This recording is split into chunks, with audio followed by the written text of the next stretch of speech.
в ОПК, никъде е с местни хора. Операцията отказаха, въпреки че как се води?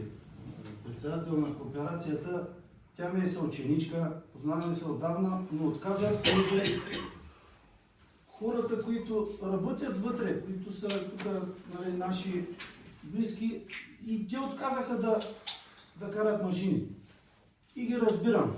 До някъде ги разбирам, защото ние искаме, нали, да работят качествени хора по пътя. Не мога да пуснеш някой, който е слаб шофьор, така да кажа, да го сложиш в една машина, която струва, може би знаете, трицифрени числа са в хиляди, и да го пуснеш по пътя и насреща да вървят деца, да вървят хора, да вървят коли и да чакаш нещо да се случи. Просто няма как да стане. Това са средства наистина, но искаме да вземем хубави заплати, искаме нашите хора да са добре платени. И его, те договорите са пред мен. Его, договор за 3 години за 100 000 лева без ДДС. Говоря в лева, вече ми е по-лесно, понеже договора. Това за 3 години, за 3 сезона. По 6 месеца, колко са за 18 месеца, като го разделиш, идват 5000 и нещо на месец. Колко човека трябва да държиш и на каква заплата, за да поддържаш, за да осигурим това. Ако падне един сняг, аз винаги съм казал, много ми е така, болно ми е да сложа на някога етикет. Да сложиш 225 000 евро във Фейсбук и хората да помислят, чакайте, отказаха ги тия пари. Извинявам се, нямах това предвид. Трябваше да се намеса да откажа да го чуят. Просто не искам да слагам на някого да се наложи да се отиде до някъде и да не може, не дай се Боже, да стигне линейка, да стигне пожара, нещо друго. Нали, ние не сме да изметим тук снега, ние сме да осигурим нормално придвижване първо на специализираните машини, после на гражданите. Да са проходими пътищата при зимни условия. Най-вече става въпрос за отговорност. Нали, не искам да се случва нещо такова, някой да каже, ей, там не мога да стигнем с линейката, защото някой не си свършил работата. И тогава тези пари може да се сторят нищожни. Може да се сторят на някой нищо. На мен лично ми се виждат малко. Да поддържам няколко там, 10 машини, да поддържам с 10 човека. И осигуровки колко са, знаете много добре. На един човек осигуровките му са 500 лева минимум на минимална заплата. Там е разни данъци и други работи, като му свърши. Колко са на 10 човека осигуровките на месец? Договоря колкото ми се полагат за ОПК и още тези пари не са и не са актуални, не са минали, не са дадени на хората. И тези хора, нали, искаме да вземат хубави заплати, искаме да останат тук. И как?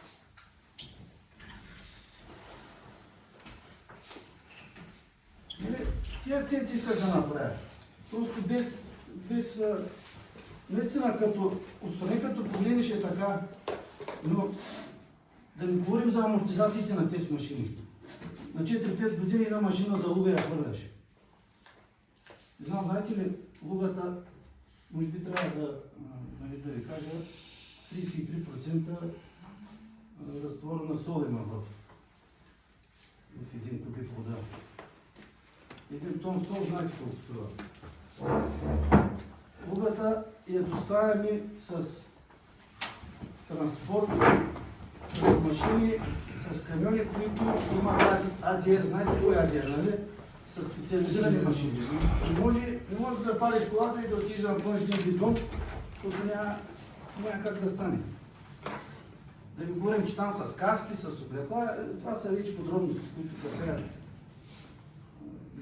касаят вас. И на всичкото отгоре, това са амортизации, тия машини на 4-5 години, тръбички, спирачки. Основно трябва да ги преглеждаш и да сменяш всичко. Отдолу солта им, да не използвам по-груп език, им разказва и лятър. Това всичкото са разходи и наистина ви казвам, че на мен ми се виждат малко, на тия, които ги вземат, ми се виждат малко, на тия, които ги дават, ми се виждат много. Да, наистина това са пари на накоплатеца, но пак ви казвам, тук става въпрос за отговорности, не става въпрос за кой, къде, как и защо. И Милена отказа, други тук имам колеги, дето земеделците, да не говорим, имам много приятели земеделци, но и тях ги разбирам. Хората им, за да ги задържат, така или иначе им плащат заплати, хубаво им да си спят нощно време при тях, що трябва да излезе и да му гният краката, така да кажа. Вижда съм карал и автомобил за луга съм карал и снегори съм карал. Имам и часове като оператор. Мисля, че така само господин общинския председател може да така в детайли, но няма да ви занимавам. Значи да излезеш в 2 часа през нощта и да отидеш тая луга през студено време кристализира обратно, задръства се, ръчкаш там с едни шомполи, както и да прибираш се целия бял, като да не казвам като, и на всичкото отгоре, нали, това човек трябва да има стимул да го направи. И така или иначе трябва някой да я свърши тая работа. Нали, да не влизам в подробности сега, и като общински съветници сте длъжни да вземете най-правилните решения. И най-доброто за общината. Нали? За това са ви избрали хората. И даже съм готов да прекратя договора, ако си намерите по-удачен вариант. Аз си казвам, аз също съм от опака и също имам сантименти. Но нека при снега да не правим такива, как да кажа, такива драми. Има къде да го закачате кмета за много други работи. Но тук наистина става въпрос за отговорности и за свършена работа, понеже той снега не пада първо на улица Братя Освободители, после на другата улица и те да си горим с една машина и с един човек. Той, като каже пляс и си пада навсякъде. Нали, казвам, в цялата община, нали, колко се отзоваха, единия се отказа там от Люблен, как беше. Ама трима тук се отзоваха на да изчистим нашия град. И нашите села тук, казвам, нашите, защото тук съм пак казал като пъчени. Ако не бях и не се чувствах от пъка, нямаше да се съглася нито да дойда да чистя сняг, нито нещо друго. Така иначе има сентимент. Може би бях многословен. Има още какво да кажем, но ако имате въпроси, не искам да изпадам в подробности. Казах това. Много благодаря. Само да взема отношение, за да направя кефа на двама-трима, които си мислят, че са голяма опозиция, или на няколко приятели, братовчеди, познати във Фейсбук, метинчовци, цивинчовци, които искаха бира да им слагаме, хревачета да им слагаме, ще им кажа да се занимават да работят за хората. Да не си мислят, че само зад кандидатурата всички са мъже. Това трябва да го разбере всеки. С най-големи трудности успяхме да направим от фирма, която да се съгласи. Знаете, 23-та година какво беше, когато нямахме договор с фирма.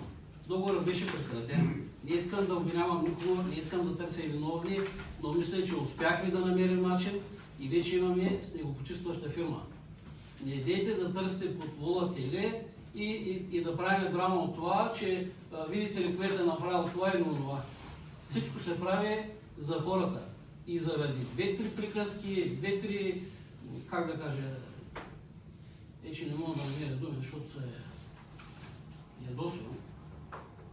Аз няма да позволя да страда обществото заради 2-3 човека. Това е на тази тема. Много благодаря, че се отзовахте на моята покана. Трябваше да го кажа на всички да го разберат. И от тук нататък, като се правят такива работи, малко трябва да се мисли. Разбирам, че се иска да се очерне кмета, че го мразите безплатно, че и така или иначе какво е, но такъв е живота. Аз съм в момента кмет, който иска да стане кмет, да се яви на изборите 27 година и да стане. И да види колко е лесно. Това по тая тема, много благодаря. Отново, сега да продължим с инженера. Извинявайте, ако нямате нещо въпроси или да... Много благодаря. Да се работи. Да. Ако имате въпрос, Колеги, имате някакви въпроси към мисля, че... Няма въпрос, само ще кажа, познавам господин Стойчев и е помагал много пъти и на моята дейност, така че не знам за самопочувствието, не мога да кажа, но адмирации, вашия баща също помагаше, така че познавам и него. Само един процедурен въпрос е, обаче това, което се опитвате да направите е за последната точка. Не съм започнал, нали, предварително трябва да обясни кмета отговор от миналото заседание имаше, обещаха за дървата, че горският Съгласен съм с вас, но за да може да ги освободим, да нямате ангажименти с нас. горски има работа за това. нещо против. Да. Прави сте, да. И една вметка да направя само, много се извинявам. Нали, сега, приятели сме повечето. Той беше, който се отзова. На него също не му се занимаваше. Нито с сняг, нито с разни други работи. Той беше, който се отзова. Предполагам, че понеже и той е опачен. Сега, нали, навсякъде има търканици, никой не е съвършен. Но, да ви кажа, сега, дали този закон за конфликт на интереси работи или не работи, аз също не съм съгласен, но законите са си закони. Както каза господин кмета, той е избран. Аз съм избиран на друго място, по други хора са ме оценявали, няма значение. Но това искам да кажа. Нали, че този закон за едни работи, за други не. Благодарен съм му, че се отзова, понеже и при него работят. Доста опачени работят при него. Няма да докараме фирма от търгуващи да не чисти, тя и няма ли? Няма. Извинявам се за това. Прави сте, че за последна точка, обаче победите, че имате работа, да се изкажете и да се тръгнат господата, за това им позволих да се изкажат в своята работа. До 20 секунди.